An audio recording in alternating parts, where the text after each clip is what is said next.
All right, please introduce yourself, state your name and DOC number for the record. My name is Robert Lagarde, 115911. All right, Robert, my name is Brendan Kelsey. Along with me is Mr. Roche and Mr. Freeman will be your panel. I'll explain the process to you, read some information to the record of a parole interview, ask some questions, you can respond at the end, you can make a statement, we'll take a vote. You understand the process? Yes, sir. Robert Lagarde, DOC number 116911, second class offender. Parole eligibility date 8/1/2021, good time 12/23/2024, full term 1/25/2031. 34-year sentence. Aggravated battery, attempted second-degree murder. Does that sound correct? Yes, sir. All right, how old are you, Robert?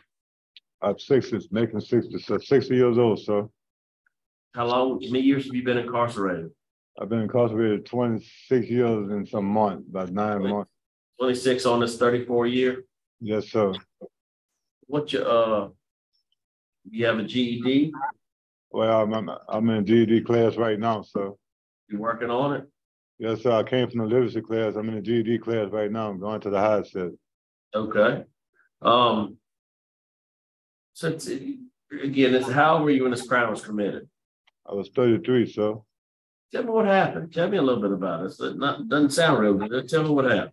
Well, I was working at a maintenance supervisor at a motel, and I went home, and my stepson attacked me, and we got into a confrontation, and I pulled out a knife after he knocked me down. He was 20 years old, and after he knocked me down, I had a knife on me, and I pulled the knife out, and when I went, I lost control and made a bad decision, and I stabbed the wrong person. You did what? I stabbed the wrong person. Somebody was trying to stop us from fighting, and the other person got stabbed. Right. Where were you? At your house? Well, it was outside in front of my door. It was nighttime though.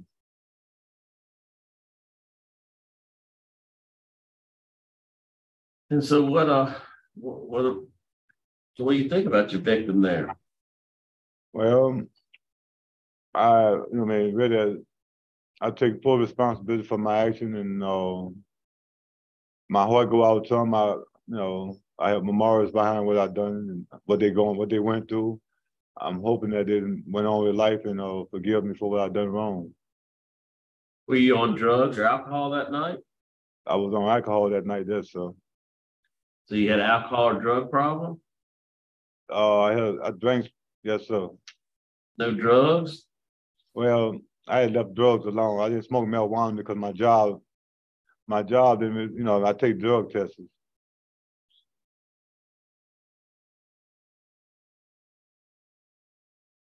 So what's your plans if you be released? Where are you going to go? What you going to do? Well, I'm planning to get released.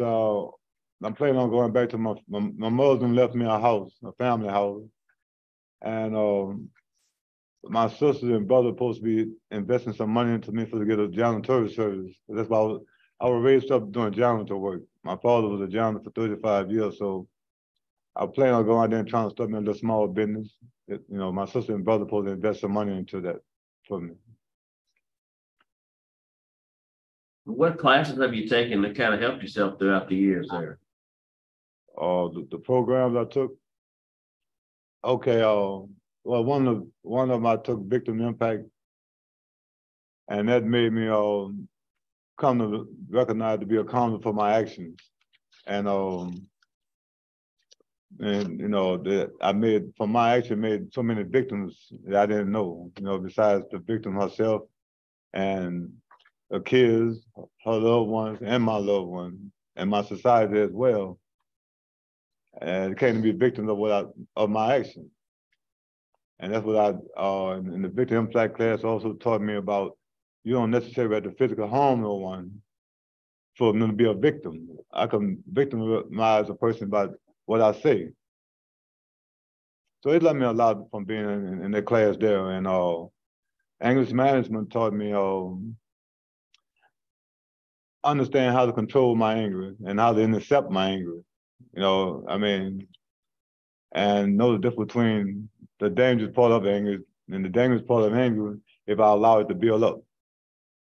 So I try to intercept my anger from taking this class out with goodness and kindness and on a positive level. That's how I deal with my anger now.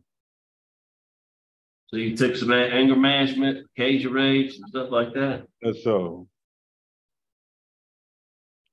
And have you taken any type of substance abuse to help you with your drinking problem? Obviously, that was a problem. I took the drug. I took the NA, and that's why I already know from me learning from that I always be a recovered alcoholic. Right. Taking living balance or thinking for a change or anything like that? Yes, I took living balance. I got all in my records, so I don't know exactly. I took them all. No, I know. I'm just trying to find out what you learned. Well, like I said, I mean, living balance taught me I guess it's taught me about dealing with drugs too as well.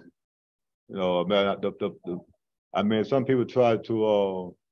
I guess you say that when you're doing drugs, you try to when you first do drugs, you go. It's be to 100% high, and people try to chase that same high, but the more they do drugs, you never want to get back that same high. So I learned a lot from that too.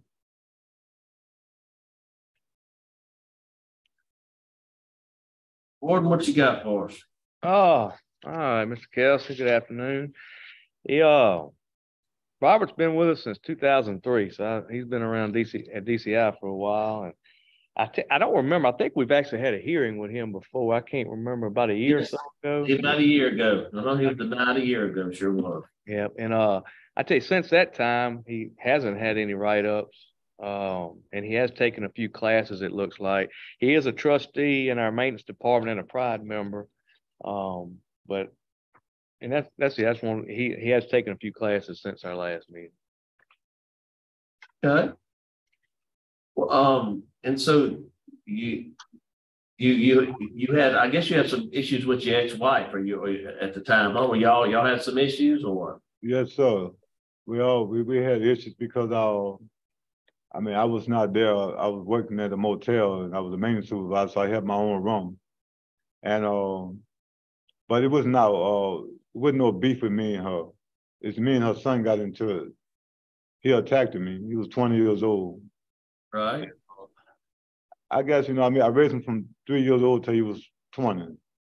And I guess he thought that he wanted to, try, he attacked me. And I tried to defend myself and I couldn't, so I pulled a knife out.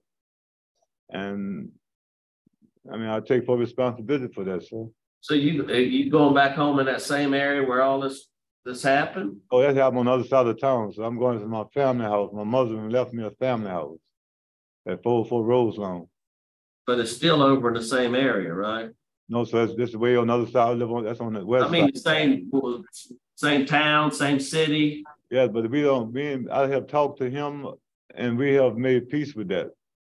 I talked to him a long time ago. I don't know where he is right now, but man, we have made peace with that. What about your ex-wife? My ex-wife left from around, I think 2005, around Katrina time. I haven't heard from them since 2005. Well, she's still worried and scared. Well, like I said, I mean, I don't have any problem with her. I mean, she admits, last time I talked to her was 2005 when she called the chapel and the chapel contacted me and I talked to her. And she told me she was going out of town because of the hurricane. Yeah. But I have an option to go to Texas also, so. Who's in Texas? I have a friend I met, live in Texas. She said that whenever I come home, I can come down there at home and transfer my parole to Texas once I get myself settled down. All right. Would you like to make a statement on your behalf? Well, like I said once before that, I take full responsibility for my actions, sir. And my heart go out to the victim and her loved ones. And I mean, basically, I just feel that I have paid my price to society, and I would like to be released for my this little condition I have put myself in, so. All right, I'm ready to vote. I have one question. Go ahead. Warden Baker, Yes, sir. at what stage is he in his HiSec program? He's been enrolled since July of 22 is what I have written on here. So I don't have any education department here with me to answer that question, but he's been in there a little over a year is what it looks like. How are you doing, sir? I moved along. I started from the literacy class. I'm in the GED class now. So, and like I told them that I have to choose to go home and get my GED. I mean, just a short period of time right now. Okay, thank you. All right, my vote, look, it's concerning, obviously, you passed, you know, the crime, you're past, it's not good. But you've done, out of the 34 years, you've done what, 26? So you put a lot of time in, you've done a lot of work. I'm gonna give you a chance. My vote is to grant you parole today. I want you to work on your GED. I want you to get your GED when you're out.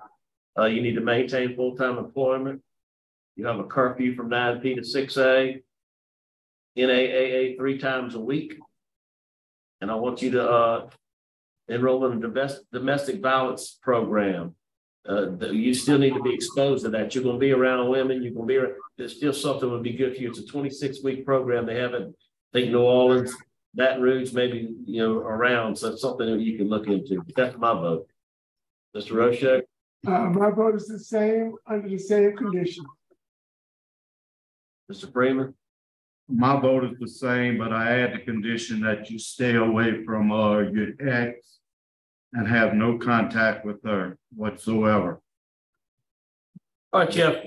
3 votes to grant your parole. You understand the stipulations? You'll get them. They'll give them to you. Yes, sir. 3 votes to grant your parole's been granted. Good luck to you. Thank you, sir. All right, it's 12:56. We're gonna adjourn. Warden, thank you, man. Appreciate you. Y'all have a great day. Appreciate y'all. Have a good one.